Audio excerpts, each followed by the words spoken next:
He was actually scheduled to be induced, and then he decided to kind of come on his own time. They were getting ready to sign us out to go home, and they had his pediatrician come in just to do one last kind of checkup. She listened to his heart, and she heard a murmur. So I said, on a scale of 1 to 10, how concerned should we be? And she said an 8.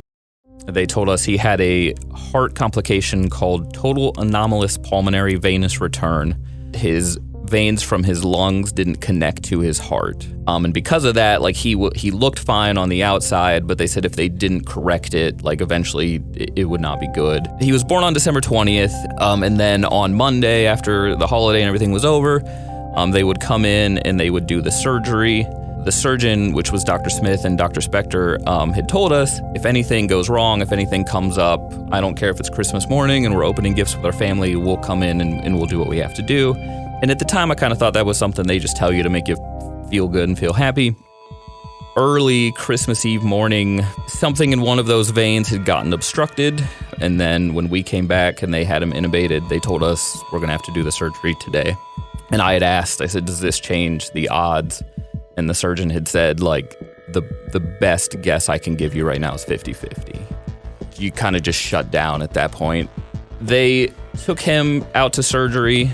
And there was a lady who her job was to scrub in and kind of watch what's going on. And then every so often she would come out, give you an update, and then go scrub back in because it was an all day long surgery. And that way you weren't just kind of sitting all day.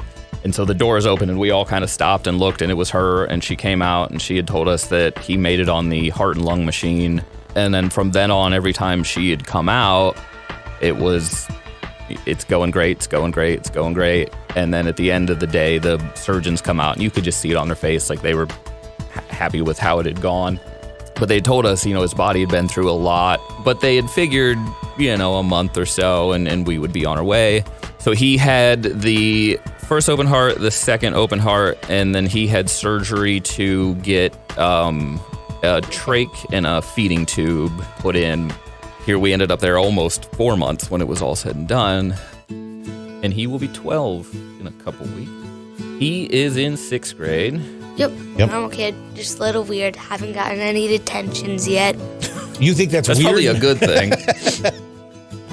I can't think of a better cause. Like I said, there's so much that we've been able to experience with him that he wouldn't have made it through if it wasn't for the hospital.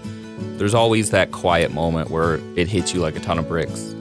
I wouldn't have got this if it wasn't for, the people that helped him and what he went through. Any place that goes through what they go through that can make you feel that way has to be doing something worthwhile. 'Cause tomorrow is a new bed, and it's got to come through soon. Need it somehow. Need it somehow.